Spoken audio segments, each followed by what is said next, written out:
Allez-y. Oui, Herman. Alors, pour ma part, je pense que il n'est pas question d'effet du nom, il est juste question d'éducation. Je peux prendre l'exemple tout simplement d'une personne qui, à cause peut-être des circonstances dans lesquelles cette personne a eu un enfant, décide de nommer cet enfant Espoir, par exemple. D'accord?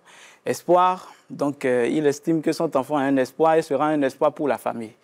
D'accord. Donc l'enfant en grandissant, avec un voisin qui vit peut-être dans la même cour, voit l'enfant de son voisin, avec son voisin qui dit « Mais Espoir va me chercher du bol, Espoir va me chercher quelque chose. » On voit que Espoir est intelligent. Donc le voisin, lui, quand il a son bébé, il trouve que bon, pourquoi pas, ce serait une bonne idée d'appeler mon enfant Espoir.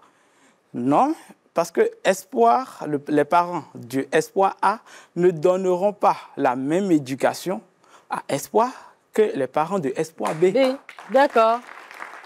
Et votre histoire, c'est quoi? Votre vécu, c'est quoi? Herman, par exemple, c'est pas à la même date que le calendrier. Il n'y a pas de définition particulière. Que le calendrier. Ok. Non, il n'y a pas de définition particulière. On m'appelle Herman, je suis Herman. Tout simplement. Tout simplement. D'accord, il n'y a pas d'impact particulier. Non, je suis qui je suis à cause de l'environnement dans lequel j'ai vécu, à cause de ce qu'on m'a éduqué. D'accord.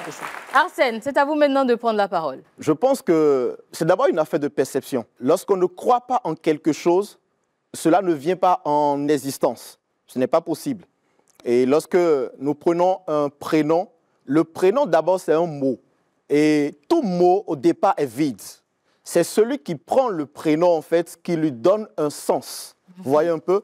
Et celui qui porte le prénom également, en fonction de son éducation, en fonction de son milieu de vie, en réalité répond soit positivement, soit négativement à ce prénom-là. Donc, le simple fait de donner un prénom à une personne ne peut pas, en fait, empêcher cette personne-là d'entrer dans ce qu'on appelle sa prédestination, dans ce qu'elle est appelée, en fait, à être dans la vie. OK, très bien. Et l'histoire que vous voulez partager avec nous, c'est quoi? Alors, moi, je m'appelle Arsène. Je m'appelle également Freud.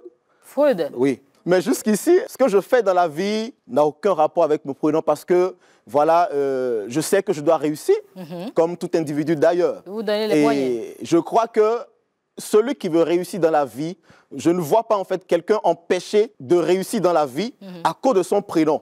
Parce qu'un homme qui est déterminé à réussir, réussira, peu importe le prénom qu'il porte dans la vie. D'accord, très bien. Gloria Ethan. Merci beaucoup.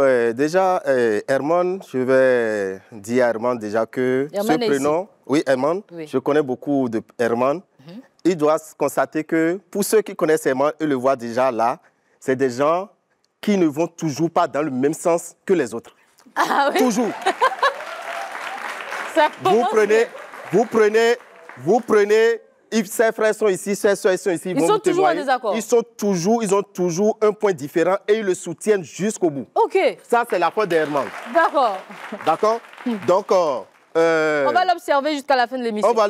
Vous allez l'observer et vous allez voir que c'est ce que ça veut dire. Donc, quand on parle d'impact du prénom, ce n'est pas la réussite. On parle de la personnalité. C'est ce que ce dernier dégage. Vous pouvez être quand même millionnaire, milliardaire et être un ivrogne. D'accord? Vous pouvez être quand même quelqu'un de très pauvre ou bien vous n'avez rien, mais avoir toutes les vertus. Donc, c'est ça que nous appelons les impacts que le prénom a. Oui, Herman, allez-y. Oui. D'accord. Oui, Herman ont cette personnalité, d'accord? Oui. Bon. Ah, vous acceptez? Non, attendez, c'est ce qu'il dit. D'accord. C'est ce qu'il dit, vous dites que les Herman ont cette personnalité, d'accord? D'accord. Herman est ici, mais je suis sûr que si on va en prison, on va trouver des Herman. Ah. Non, quand nous parlons, je ne parle pas de la prison. Je viens de dire que les Herman, c'est des gens qui ont un point donné et quand ils sont sur ce point, d'abord, vous avez dit que vous êtes graphiste, d'accord? Il vous sera difficile de vous entendre avec un client qui vous amène un travail. Quand vous faites votre travail et vous êtes inspiré, c'est difficilement on pourra vous changer votre idée. Vous allez tout faire pour défendre ce que vous avez apporté dans ce que vous avez créé. Quand vous créez quelque chose, vous aimez le soutenir. Mais est-ce que ce n'est pas propre à l'humain? Est-ce que ça, c'est pas propre à l'humain? Ça, c'est propre au Herman. Ah oui, uniquement. Quand nous parlons de Herman, c'est ce que je constate souvent pour ceux qui ont ce prénom. Oui, Arsène. Bon, je me permets en fait de réagir face à mon aîné. Mettez-vous à l'aise. Quand nous parlons d'Herman, vous parlez d'Herman. Vous êtes parti en fait en décrivant un peu la personnalité de Herman ici avec nous sur le plateau. Oui. Et ce que vous avez décrit en réalité, pas du fait que vous avez observé des choses, des comportements d'autres aimants en réalité. Oui. Donc, en réalité, le comportement que vous attribuez à ce aimant-ci actuellement vient du fait que vous avez déjà une idée qui est déjà arrêtée. Vous avez déjà une conception dans votre tête en ce qui concerne les aimants. Vous comprenez? Et donc, les mêmes comportements que vous avez retrouvés chez les aimants, d'accord, vous pouvez retrouver les mêmes comportements chez d'autres personnes. J'ai par exemple un ami qu'on appelle Noé. Noé a le même comportement que vous êtes en train de décrire. Noé également, c'est quelqu'un, quand il a une opinion, quand il crée, quand il émet une idée, il soutient mordicus jusqu'à la fin.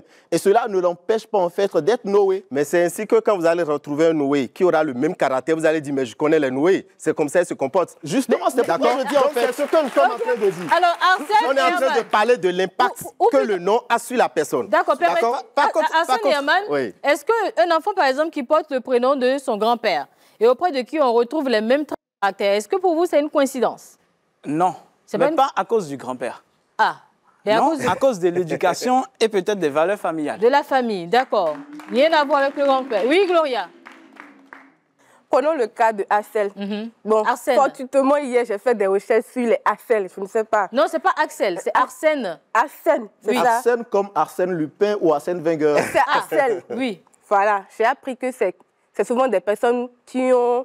Vous avez rêvé d'Arsène aussi, c'est ça? Oui, Axel. Vous avez rêvé de lui? Non, pas rêvé. Mais comment vous avez fait la recherche hier et puis vous êtes... Je ne savais pas, je ne savais pas. Avoir une précision. Je ne savais pas.